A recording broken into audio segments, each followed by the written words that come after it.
And we are back for an episode of Michigan Postgame Live. Michigan takes care of business against a team that they should take care of business against, winning against the East Carolina Pirates at home 30-3. My name's John Diadamo, and I'm going to be your host for the next however long we want to go. You can call the show by hitting the link right here. And I'm going to be giving 5 quick takes on the game, and then we're going to take calls. That's kind of how we're going to roll. Is I'll give my 5 quick takes, we'll take calls, and then if people just want to call the show, and then once we're done, I'm going to send those of you who are Patreon and YouTube members over to the watch party. Because there is a Patreon and YouTube member watch party going on for the next couple hours. So let's begin with this. Let's start with J.J. McCarthy. 26 for 30, 280 passing yards, 3 touchdowns, 9.5 average. He looked really, really good. Now, you may say, well, he's looked good against weak competition before. Let's remember, East Carolina's actually got some players. Out of the 3 cream puffs, they are the best one. The next 2 opponents, I expect Michigan to win by a much, much larger margin.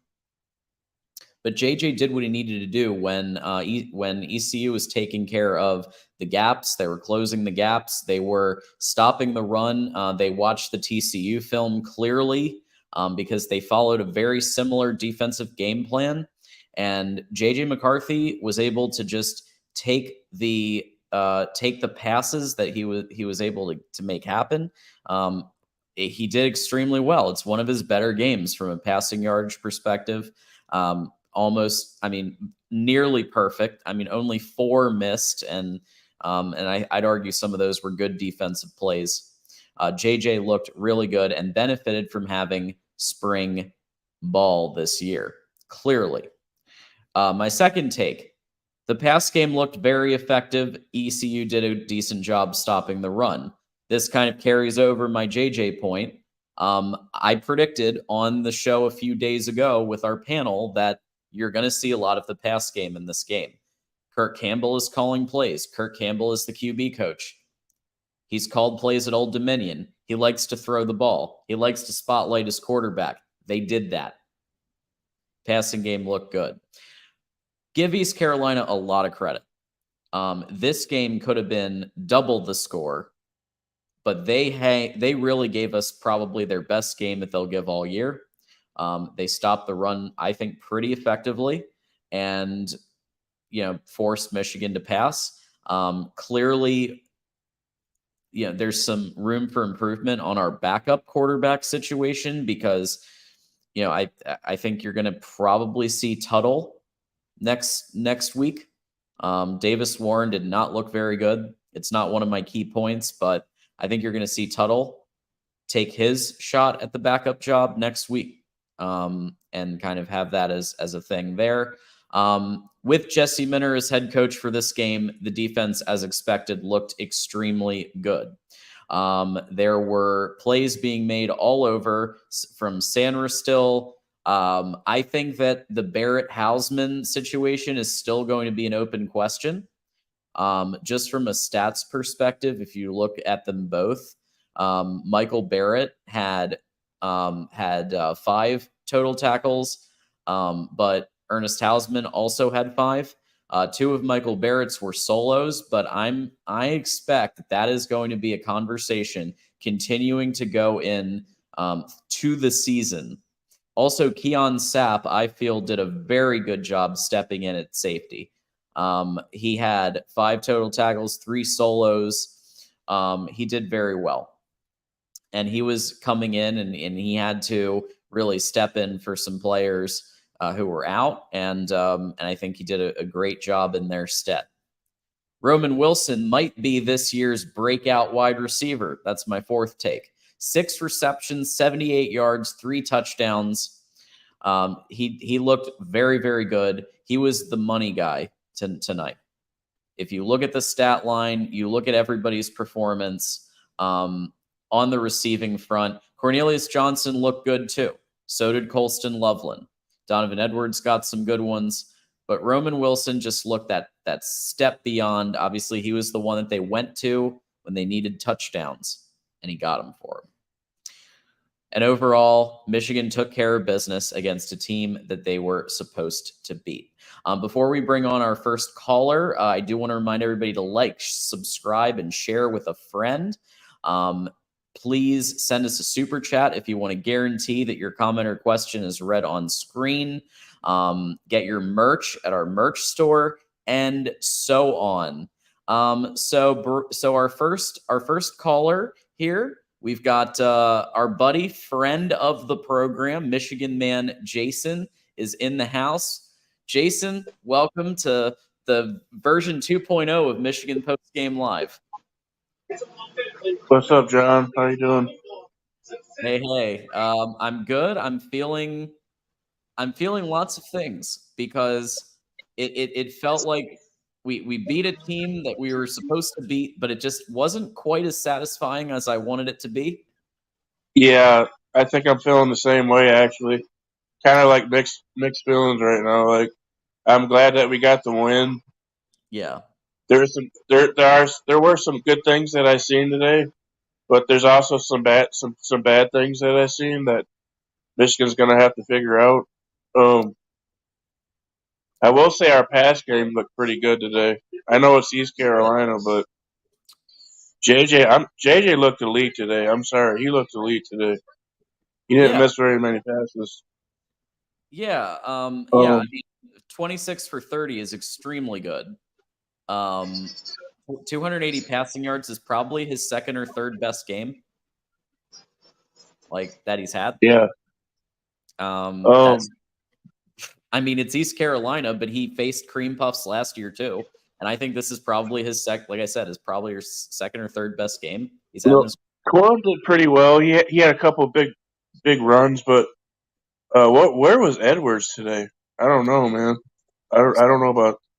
Edwards, I just think that Edwards where? Some run. So it wasn't in the same league, but he had Right. So he had 12 carries, 37 yards. His average was Okay, about that's not too bad. He did okay, but like to your point, I mean, Blake Corum was the highlight today for Definitely. sure. Yeah. He really and keep in mind also, Jason, that like I said before, East Carolina, even when we did our panel the other day, we talked about that they have a great run. That their run defense is really good. Their pass defense is not good. And that carried into this game because they were closing the gaps extremely effectively in the run, especially in the first half. I thought they did a great job doing that. But the pass, they were letting passes through just wide open guys. Yeah, ECU looked good against the run, but that's what I've been thinking about. Was it so much that ECU was good against the run, or was maybe Michigan just a little bit? Maybe Michigan's rusty because they got new offensive line, and then I don't know. That's what I'm trying to figure out. Because because Hinton is the starting right tackle now, and we got Nugent at center, and had a couple bad plays too. So yeah, maybe it's just trying to gel together. They're still trying to gel. I don't know. Yeah, Jay Mommy, I think, says it best. Definitely have some things to clean up, but they'll be fine. I agree with that. Yes, it's the first game. Remember, this is the closest that you get to a college preseason game because you had a backup head coach. Right. You had a backup play caller. Right. You had 6 or 7 backup players playing for starters. It was a preseason game as much as you can get it. You definitely have to take that into consideration too. Harbaugh wasn't on the sidelines today, so Exactly. I think defensively we played really, really well. You know who I'm going to talk to, don't you, John? You know who I'm going to talk to? That's Kenneth Grant. Kenneth Grant was a monster today. I mean, he didn't have like a ton of sacks or anything, but the pressure that he was getting caused that first interception. Yeah. And then he pressured him a couple more times, and he made some big plays for Michigan. Yeah, Kenneth Grant, I thought, yeah, he and you would, to your credit, you told everybody about Kenneth Grant, and he did I help did. lead that Mike Sanderstill interception that I thought was a key part of the game. So I did say watch out for Kenneth Grant. People were sleeping on him. I was like, watch out for big number 78. I seen what he did to that offensive lineman in the spring game. He pretty much one armed that guy out of the way, threw him like a rag doll. I was like, wow, that guy is strong. yeah, You know who it reminded? It reminded me of Reggie White. That's who it reminded me of. he was great. And blank name is saying Hausman should be starting next to Junior Colson. I don't think you're wrong, and I don't. And look, Minner's no fool. He sees what he sees on the field. I think he gave Michael Barrett the official start because of his Right. it's his 6th year on the team. And what he did last year, What probably. he did last year. But look at these numbers. So if you look at the numbers right here on the screen, Michael Barrett and Ernest Hausman, it's not that like, yes, Michael Barrett did have the 2 solo tackles, but it's still like both of them were in the top 4. So Did you see that Ernest Hausman hit? Oh man, I was he like, brings wow, that was a good hit. he brings Yeah, the I think he should be starting. Hausman's good. He's really good. yeah. But I predicted he would start. I was wrong, but I think he'll start by at least mid-season at the least. I was wrong too. I thought for sure he was going to be a starter Yeah, just by what I saw. he's really good. But yeah, no, it was. I'm agreeing. I agree with some of the comments. I don't know about major improvements though. I think that's where you lose me, Rodrigo, because did they underwhelm? Yes. Did they underwhelm because of how because I think East Carolina overperformed on defense. I think they did better than a lot of people expected on defense. I think so too. And I think that's a key thing. Like they're not a complete pushover. Out of the 3 opponents, and we've said this on the Buckeye Mike show on the 30-minute war as well. And he predicted that it was going to be a similar margin as to this, to his credit. Now the amounts were going to be a lot higher on both sides. I think it was like a 40 something to 20 something type game, but hey, it obviously East Carolina couldn't score much because Michigan's defense is really good too. But they did what they needed to do, and I think it was interesting that they went for the surrender field goal at the end because I said they were going to get a surrender touchdown at the end. Yeah, I think that was. Just seems like the whole game was like half of what we all thought. Because I think that was Bush League of him to do that. Yeah, Florida did it too. I mean, it's kind of Yeah. like, do you want to end with a nothing burger, or do you want to at least get points? At that point, Right. get your But you field. drive all the way down. You drive all the way down the field, and you call a timeout with 5 seconds. I'm Yeah, thinking they're going to take a shot in the end zone, and he brings out the field goal unit. I'm like, wow, really, dude? yeah, take a shot. Even the coaches were laughing at him. Defensive Did you see line. Mentor smiling? Did you see Mentor smiling at him? Yeah. I was like, wow, that's Bush League. Defensive line, no pressure, and offensive line got shut down. You mean ours? I don't know about all that. I mean, it was No, we didn't get shut down, but they did a good job though of plugging the holes. East Carolina did a great job. You got to give them credit, man. Like I'm giving them credit.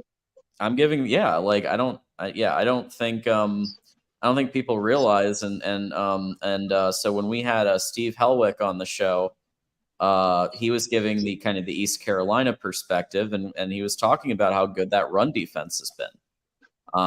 And he was right. And so Rob J, O-line wasn't great. Well, remember when you're bringing in new pieces, whether it was Hinton, whether it was there were a couple of new pieces on that O-line, and we so got 2 offensive linemen.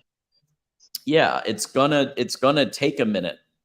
Like, I don't think the first game that like Keegan and Zinner and all of them, I'm sure it wasn't like, I don't remember, but I'm sure it didn't look exactly the same as like the dominant performance against Ohio State in 21 and 22. Like, it takes time to gel. Sharon Moore, remember, he wasn't even on the field in this game. Sharon Moore had a 1-game suspension, so you don't even have your O-line coach.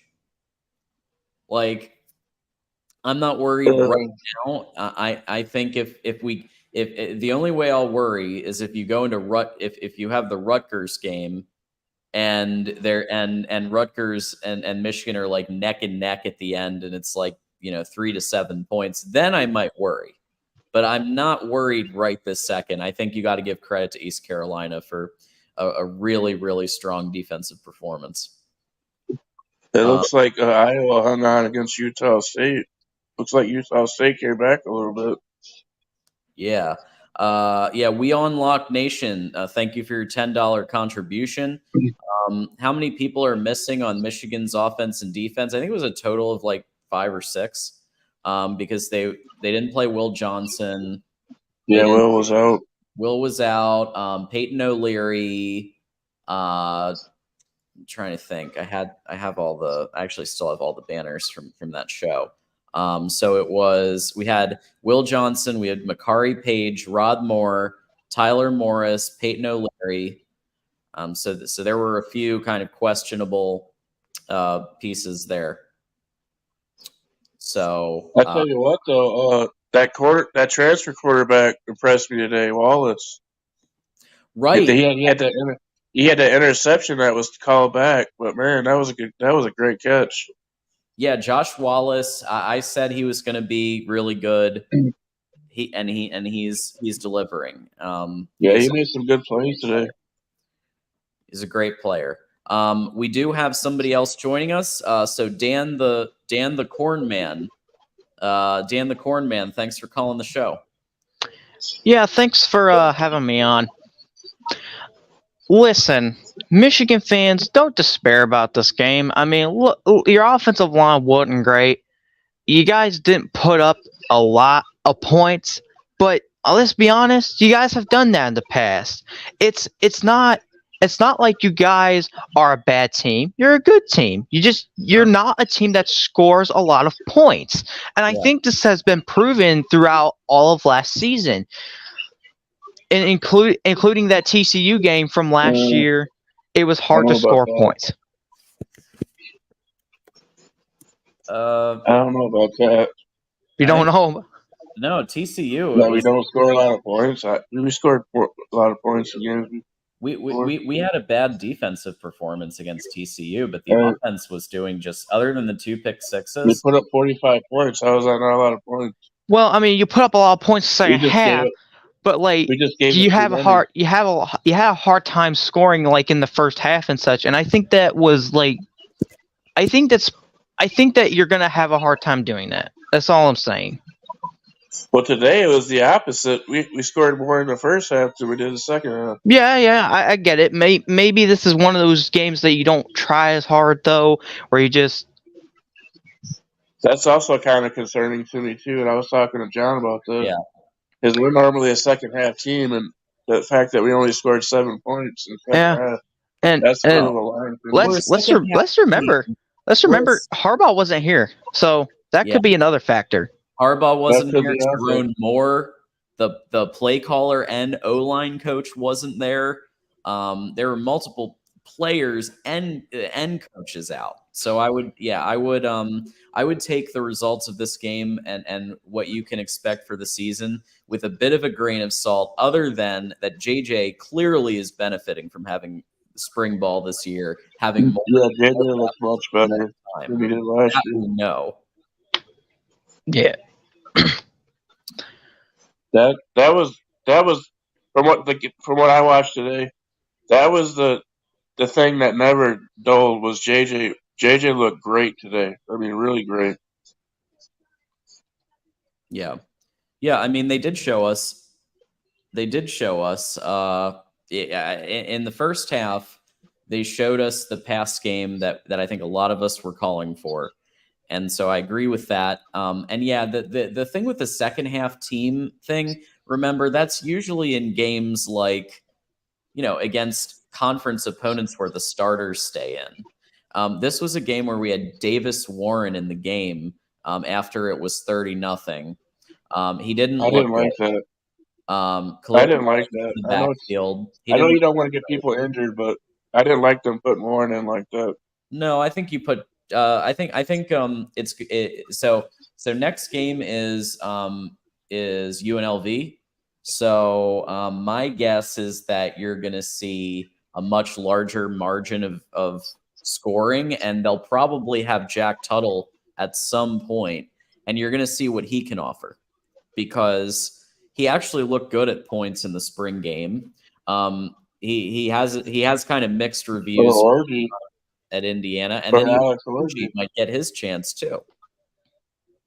That guy is talented, man. See what he can do with his feet and his arm.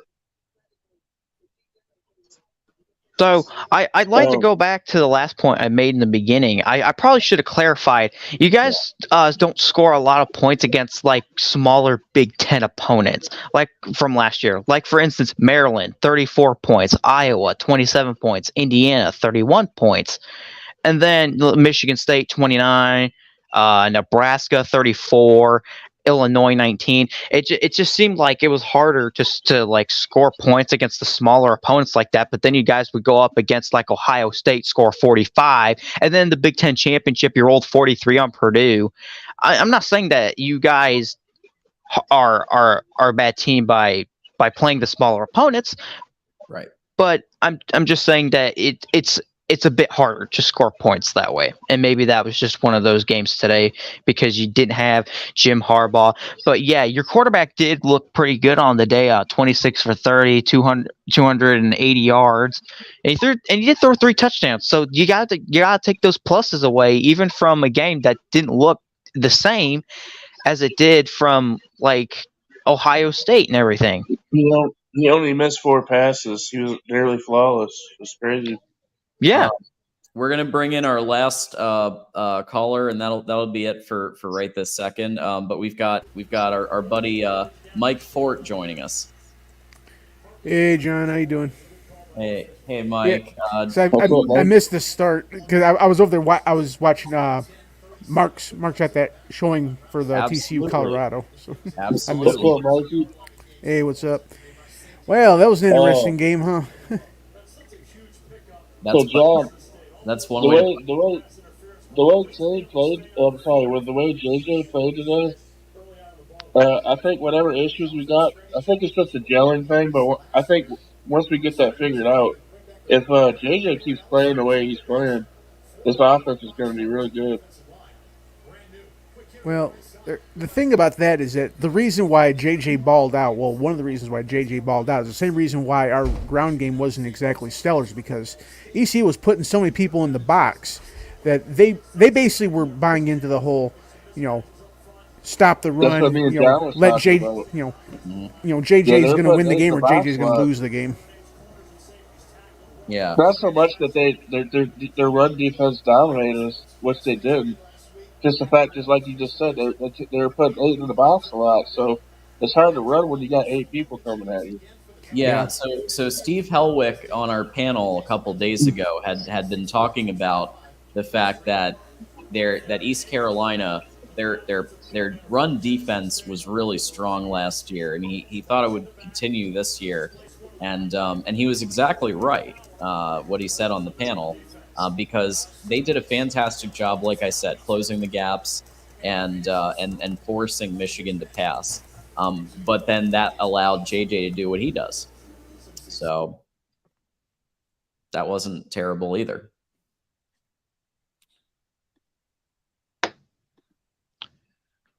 All right. Well, you guys have UNLV next. What are you guys like expecting from that going into the game? Well, you'll get my takes on that on Wednesday, but if the other panelists want to give their take. My take is East Carolina is a better football team, so I'm expecting a bigger beatdown next week. But we'll see.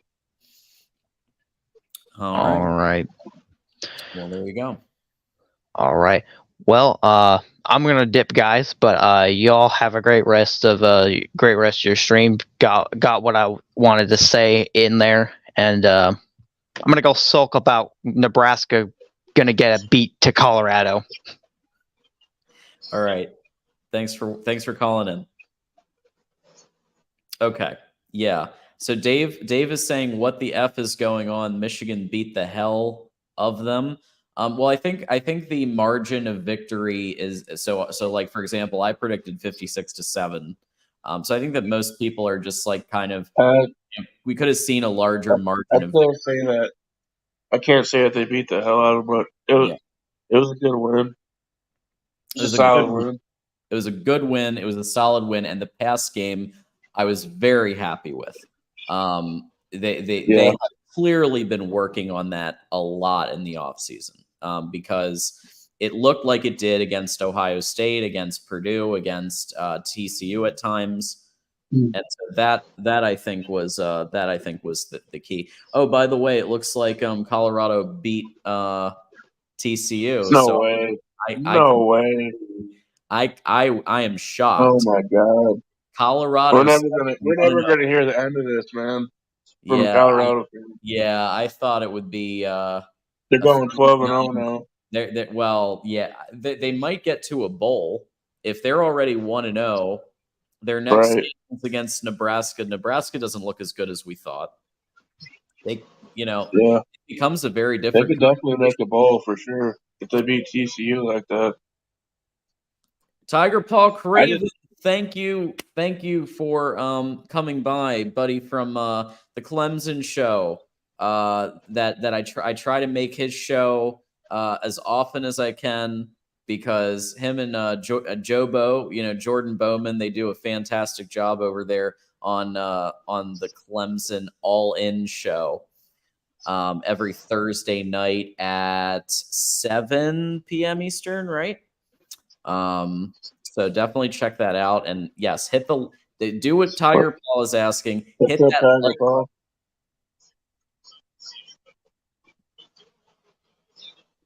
All right. Meanwhile, I'm trying to catch a couple of these other games too. But let's wrap up with this, and let's see any final comments that we want to cover, and then I'm going to send everybody who's a Patreon and YouTube member over to the special watch party that Mark is doing. So let's see. There's a couple of questions about Des and Dre again. So Dre is actually going to be one of the hosts of Michigan Postgame Live, especially because I may not be able to do it every single Saturday.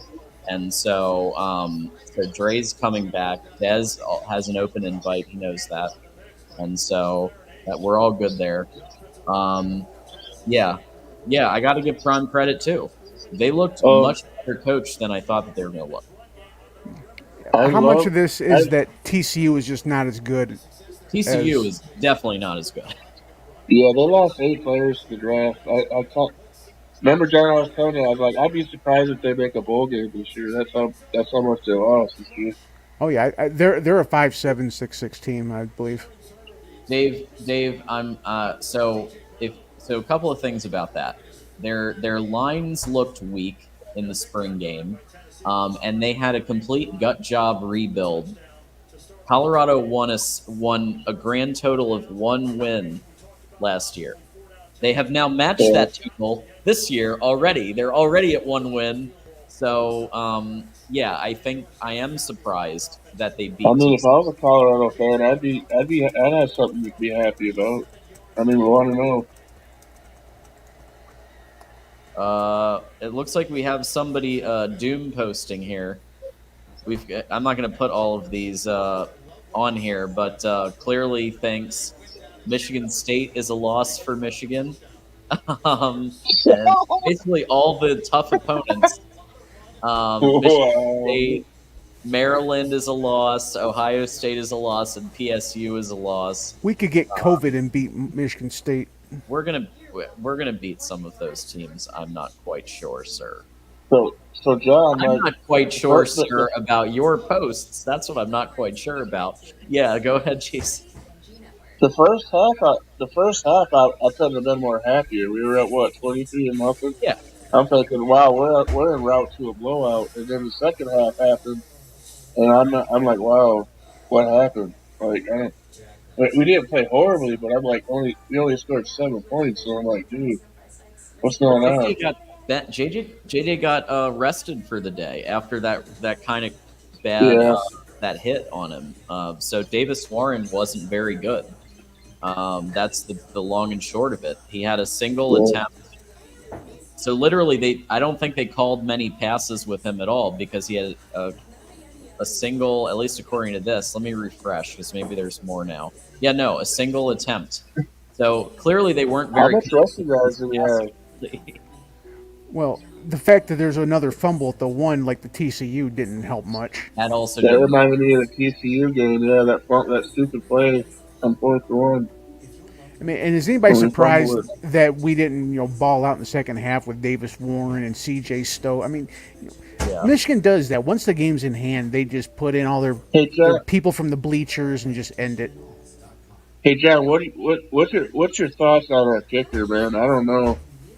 He looked really good on that one kick. Like it was right down the middle. He probably could have hit it from 60 yards. And then the next kick looks like the Ohio State Georgia game. It looks like he's inconsistent.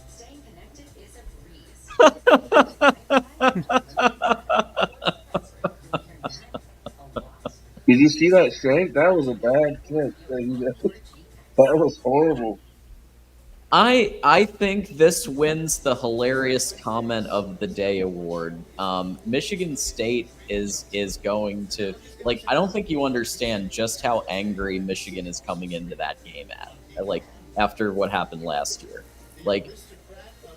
Take Michigan's normal amount of aggressiveness and passion that they put into and then add the Michigan State stuff. And you think that that's what's going to happen? I don't buy that for 2 seconds. I mean, the O line looked a little raw. I mean, but you have to figure there's all new personnel. Yep. MSU fans flexing over a CMU one. Come on, man. Yeah, considering it was 7-3 for most of the first half, up to 45 seconds left or something. You want to talk about playing horrible? I thought CMU was actually going to beat them in the first half. That's how bad it was playing. Oh, yeah. They were on the ropes for most of that game. And it looks like McCord, I'm a little behind, but McCord ain't looking so hot here in this first little bit. But I guess we'll see because I am behind. Well, John, you know Ohio State isn't good at evaluating talent. That's why Brown's not in the game. Yeah, I was really surprised that they went with McCord, and the only thing I can think of is it's like a Cade McNamara situation where they gave him the start game 1, but Brown is probably going to play later unless they keep it extremely low scoring. What this reminds me of? I love this. Michigan State has a better chance of beating the Dallas Cowboys than beating Michigan. Yeah. Wow. I don't know. Dallas, they might win the NFC this coming year. I mean, they've got the best. They got the best defense in the league. I'll tell you that right now. John, you know what this quarterback battles reminded me of? Cade and JJ between Brown and. That's what I was saying. McCord. Exactly. Oh, I don't think JJ would be the Brown in that instance, and McCord would be Cade. I don't think Cade will ever look as bad as McCord. I'm just comparing. If you're comparing quarterbacks, yeah, Brown would be JJ. Oh, this is enjoyable to watch. I mean, I will say Michigan State. Their one good part is their defensive line is acceptable. The rest of their game is terrible. Noah Kim could fall out of a boat and not get wet. So their offense is not going to be anything to I talk home about. I But wasn't impressed by Noah Kim. I gotta be honest. He nobody's seems going to like be. he's a little bit better than Thorne. That's what I got from him on that group. Uh, it's a push. I'm maybe a little bit better than Thorne, but not much. Oh wow. So now all of a sudden they're doing well. Indiana was doing a good job there for a bit at stopping them, but Well, anyway, I don't know who Dave. I don't know who you're talking about. Are you talking about? I'm not quite sure because yeah, if that's the case, then I agree with you. Anyway, so folks, if you are a Patreon member or if you're a YouTube member, then you should have gotten a link to the special watch party that we are doing just for Patreon and YouTube members. So head on over to that. I'm gonna send everybody who wants to check that out. Otherwise, enjoy the games this afternoon. Jason and Mike, we'll start with Mike. Any final thoughts from you? no, like I said, I'm just hoping for the O line to settle in. I'm looking for the next few games. I need somebody from the edge to start showing a little bit more and I able agree. to rush Yeah, the quarterback. That I agree. I want to see more pressure too from that D Oh, line. and I But will also say Grant was doing good today though. He was getting a lot of pressure. that Josh Wallace was a pick. I'll end with that. Josh Wallace looked really good today. He's making some good plays. And that should call it. Oh, we don't have a CB2. We don't have a CB2. If you think that, shut up. Right. There's a difference between not having CB2 and not having a second guy as good. We didn't have Will Johnson today either. Just think Yeah, about that's the that. thing. And if Will Johnson was, my God, We probably would that, have had 3 or 4 picks. yeah. So our secondary is fine. Like I said, I'm just looking for solidify the O line and somebody to step up as a pass rusher. And then that's my final thoughts. Me too. Yeah. All right, Go Mike. Blue, and you all have a good one. Go Blue, Mike. Thanks a lot for coming in. All right, Jason, you are up with final thought, and where can people find you? You can find me at Twitter, Jason_Moose313. Yeah, but I pretty much said my final thought. Overall, I'm happy for the win. I think there does need to be some things they need to clean up, Michigan, but I think that will come in time. That like I said, I think the offensive line just trying to gel at the moment because there's 2 new linemen, but I think we'll be okay. Plus, we didn't have everybody today, so Absolutely. no, that's it. That's it, John. Thank you for having me on, and go Blue. Go Blue, and please follow Jason on Twitter. I put the link right in the chat, so go ahead and do that. So again, we have a watch party going on for Patreon and YouTube members that we're gonna, if you are one of those groups, we'll encourage you to go over there. We'll do some quick housekeeping here. Normally, Dre is going to be here as the host, and I'll be on when I can. But today, Dre couldn't make it, so therefore I did the hosting today. But Dre will be here next Saturday. Remember that you want to like, subscribe, share with a friend. If you haven't gotten your merch yet for football season, get your merch, including Michigan merch at the store, at the Mark Rogers Voice of College Football store. When you're doing your shopping on Amazon, don't forget to hit the link in the description. Voice of College Football helps Mark, helps everybody. And of course, also be aware that we have our big final wrap-up call-in show tonight at 11:30 p.m. Eastern with Mark Rogers, Voice of College Football, and I highly recommend everybody check that out because it's always a great time. But I'm going to send those of you who are Patreon and YouTube members to head over to that watch party, and until next time, this is John Diadamo saying, go Blue. Bye, everybody.